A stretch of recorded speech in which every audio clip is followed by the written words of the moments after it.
Assalamualaikum warahmatullahi wabarakatuh.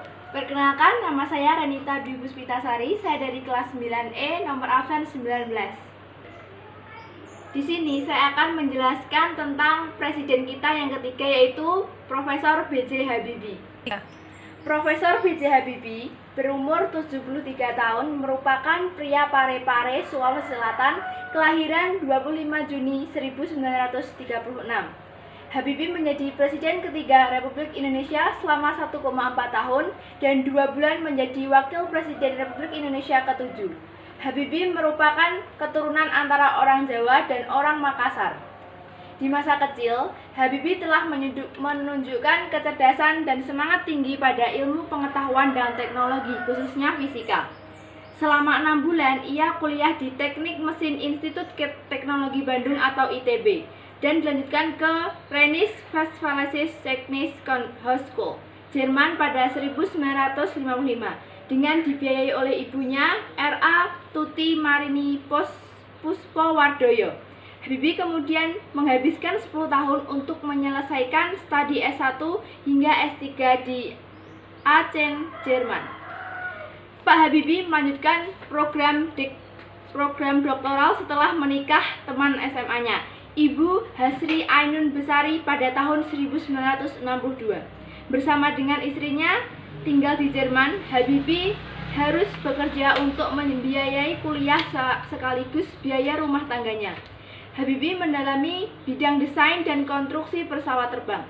Tahun 1965, Habibie menyelesaikan studi S3-nya dan mendapat gelar Dokter Insinyur atau Dokter Teknik dengan indeks prestasi sama cum laude.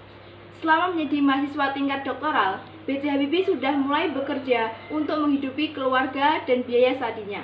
Setelah lulus, B.J. Habibie bekerja di MBB Hamburg pada tahun 1965 sampai 1909 sebagai Kepala Penelitian dan Pengembangan pada Analisis Struktur Pesawat Terbang dan kemudian menjabat sebagai Kepala Divisi Metode dan Teknologi pada Industri Pesawat Terbang Komersial dan Militer di MBB pada tahun 1969 sampai 1973. Atas kinerja dan briliannya, 4 tahun kemudian, ia dipercaya sebagai Vice President sekaligus Direktoral Teknologi di MBB periode 1973 sampai 1978, serta menjadi penasihat senior bidang teknologi untuk Dewan Direktur MBB pada tahun 1978.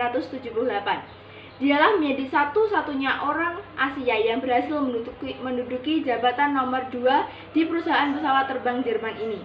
Sebelum memasuki usia 40 tahun, karir Habibie sangat cemerlang, terutamanya dalam desain dan konstruksi pesawat terbang. Habibie menjadi permata di negeri Jerman dan ia pun mendapat kedudukan terhormat baik secara menteri maupun intelektualitas oleh orang Jerman. Selama bekerja di MBB Jerman, Habibie menyumbang berbagai hasil penelitian dan sejumlah teori untuk ilmu pengetahuan dan teknologi di bidang termodinamika, konstruksi, dan aerodinamika. Beberapa rumusan teorinya dikenal dalam dunia pesawat terbang seperti Habibie Factor, Habibie Theorem, and Habibie Method. Pada tahun 1968, B.J. Habibie telah mengundang sejumlah insinyur untuk bekerja di industri pesawat Jerman. Sekitar 40 insinyur Indonesia akhirnya dapat bekerja di MBB atas rekomendasi Pak Habibie. Hal ini dilakukan untuk mempersiapkan skill dan pengalaman insinyur Indonesia untuk suatu saat bisa kembali ke Indonesia dan membuat produk industri dirgantara. Dan ketika almarhum Presiden Soeharto mengirim Ibnu Sutowo ke Jerman untuk menemui seraya membujuk B.J. Habibie pulang ke Indonesia, B.J. Habibie langsung bersedia dan melepaskan jabatan, posisi dan prestasi tinggi di Jerman. Hal ini dilakukan B.J. Habibie demi memberi sumbangsi ilmu dan teknologi di bangsa ini. Pada tahun 1974, B.J. Habibie pulang ke tanah air. Ia pun diangkat menjadi penasihat pemerintah langsung di bawah presiden di bidang teknologi pesawat terbang dan teknologi tinggi hingga tahun 1978. Meskipun demikian, dari tahun 1974 sampai 1978, Habibie masih sering pulang pergi ke Jerman karena masih menjabat sebagai Vice President dan Direktur Teknologi di MBB. Habibie mulai benar-benar fokus setelah ia melepaskan jabatan tingginya di perusahaan pesawat Jerman pada tahun 1978. Dan sejak saat itu, dari tahun 1978 hingga 1997, ia diangkat menjadi Menteri Negara Riset dan Teknologi, sekaligus merangkap sebagai Ketua Badan Pengkajian dan Penerapan Teknologi. Di samping itu, Habibie juga diangkat sebagai Ketua Dewan Riset Nasional dan berbagai jabatan lainnya. Habibie mewarisi konduksi kacau balau pasca pengunduran diri Soeharto akibat salah urus pada masa Orde Baru, sehingga menimbulkan maraknya kerusuhan dan disintegrasi hampir seluruh wilayah Indonesia. Setelah memperoleh kekuasaan presiden, Habibie segera membentuk sebuah kabinet. Salah satu tugas pentingnya adalah kembali mendapatkan dukungan dari Dana Moneter Internasional dan komunitas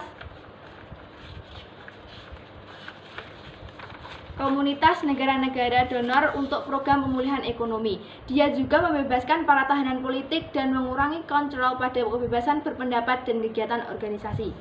Pada era pemerintahannya yang singkat, ia berhasil memberikan landasan kokoh bagi Indonesia. Pada era dilahirkan UU Anti Monopoli atau UU Persaingan Sehat, perubahan UU Partai Politik, dan yang paling penting adalah UU Otonomi Daerah. Melalui penerapan UU Otonomi Daerah, inilah gejolak disintegrasi yang diwarisi sejak Orde Baru berhasil diredam dan akhirnya dituntaskan di era Presiden Susilo Bambang Yudhoyono. Tanpa adanya UU Otonomi Daerah, bisa dipastikan Indonesia akan mengalami nasib yang sama seperti Uni Soviet dan Yugoslavia. Setelah ia turun jabatannya sebagai presiden, ia banyak tinggal di Jerman daripada di Indonesia. Tetapi ketika era kepemimpinan Susilo Bambang Yudhoyono, ia kembali aktif sebagai penasehat presiden untuk mengawal proses demokratis di Indonesia lewat organisasi yang didirikannya Habibie Center. Rasa cintanya yang besar pada mendiang istrinya, Ainun, dia menuangkan dalam bentuk buku. Dia menulis buku yang berjudul Habibie dan Ainun. Buku ini dibuat untuk almarhumah istrinya. Buku tersebut berisikan mengenai kisah cinta seorang profesor dengan istrinya. Buku tersebut setebal 323 halaman itu menceritakan mulai dari awal pertemuan Habibie dan Ainun sampai akhirnya Ainun menghembuskan nafas terakhirnya karena komplikasi penyakit pada tanggal 22 Mei 2010. Habibie menghitung masa hidup bersama Ainun sejak menikah pada 12 Mei 1962 selama 48 tahun 10 hari. Sekian dari saya. Wassalamualaikum warahmatullahi wabarakatuh.